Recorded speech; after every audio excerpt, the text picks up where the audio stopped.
वर्षाची मुलगी, परिस्थिती बिकट आहे, माहेरही गरीब आहे, सासरही मोलमजुरी करणारं, रोज मजुरीला जावं, मजुरी मिळाली चूल पेटायची, मजुरी नाही मिळाली लेकरं उपवाशी झोपायची आहे का?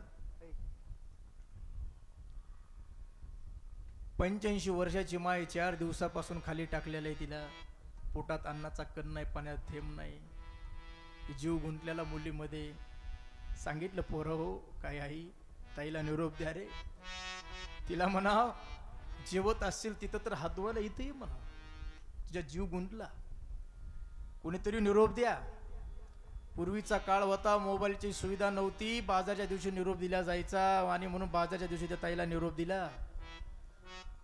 तायडे अगं 4 दिवसापासून तुझी म्हातारी आई पडू नये, पोटात अन्नाचा कण नाही, पाण्यात थेंब नाही, तुझ्या जीव गुंतला म्हणते, भेटायला बोलवलं. हिने विचार केला आईला भेटायला जावं तर लेकरं उपवासी झोपतात, न जावं तर ते पिकलेलं पान आहे, कधी गळण सांगता येत नाही.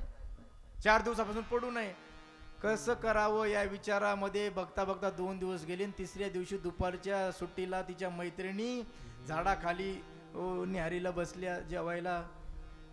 त्या मैत्रिणीने सांगितलं तायडे काय हो अगं 2 दिवस झालं ग तू कुणाशी बोलत नाहीस, काही खातही नाहीस, पितही नाहीस, आजारी येस का? नाही हो.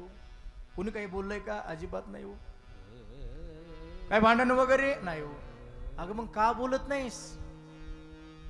तिने सांगितलं काय सांगू ताई तुम्हाला, आई आजारी येऊ 4 दिवसापासून पडून नाही, पोटात अन्नाचा कण नाही, भेटायला बोलवलंय, का गेली नाही?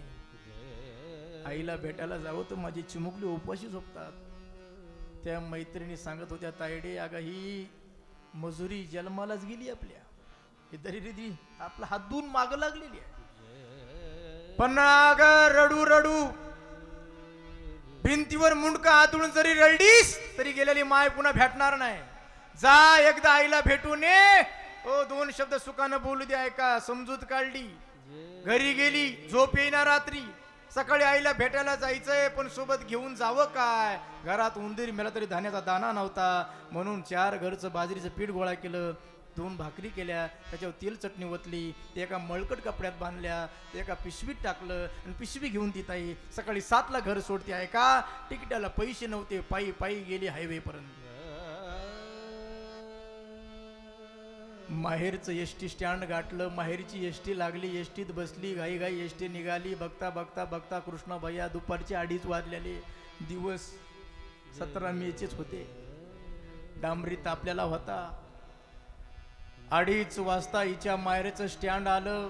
कंडक्टरनं बेल दिली, एसटी थांबली, ताई घाई घाई उतरली, डबल बेल मध्ये एसटी निघून गेली. आणि पहिला पाऊल जेव्हा डांबरीवर पडला तेव्हा ताईच्या लक्षात आलं, कारण पायाला चटका बसला आणि डोकं जाग्यावर आलं. विचार केला घाई केली आपण, पायातल्या चपला एसटीत होत्या, एसटी तर दूरवर गेली, आता 2.5-3 किलोमीटर या डांबरीनं चालायचंय. डांबरी तापल्याला आहे, एक एक पाऊल टाकत होती, प्रत्येक पावला गणेश पायाला चटका बसत होता. बघता बघता बघता पायाला फोड आले. ते फोड कधी फुटले आणि पाय कधी रक्ताळले तिच्या लक्षात आलं नाही, कारण तिला प्रत्येक पावला गणेश पायाचा फोड दिसत नव्हता दादा न. अरे प्रत्येक पावला गणेश तिची म्हातारी आई दिसायची. आणि असं करता करता रक्ताळलेले पाय घेऊन जेव्हा आईच्या झोपडी समोर आली, 2-3 वर्षाचे लेकर अंगणात खेळत होते, तुरतुर तुरतुर पळतच गेले ना आवाज दिला, आजी काय रे पिंट्या, अगं बाहेर बघ ना, आत्या आली वाटतं आत्या.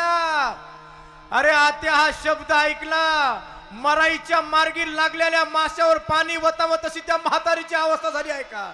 4 दिवसापासून पडून होती म्हातारी, पण ताडकन उठली, हातात काठी घेतली, डोळ्याला चष्मा लावला आणि काठी टेकत टेकत ती म्हातारी आई अंगणात आली. हो अंगणात आली, पांढरे झालेले केस, सुरकुत्या पडलेली, 4 दिवसापासून उपवासी पोटी.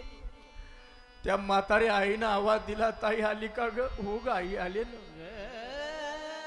दिसत नाही बाळा आता मला, कुठं आहे? समोर आहे बघ ना. त्या आईने, त्या म्हातारी आईनं 65 वर्षाच्या मुलीला सांगितलं, तायडे तिथंच थांब ग बाळा, तिथंच थांब.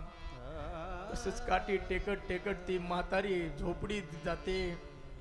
भाकरीचं टोपलं बघते, वाळलेले भाकरीचे 2 तुकडे हातात घेते, तशीच बाहेर येते.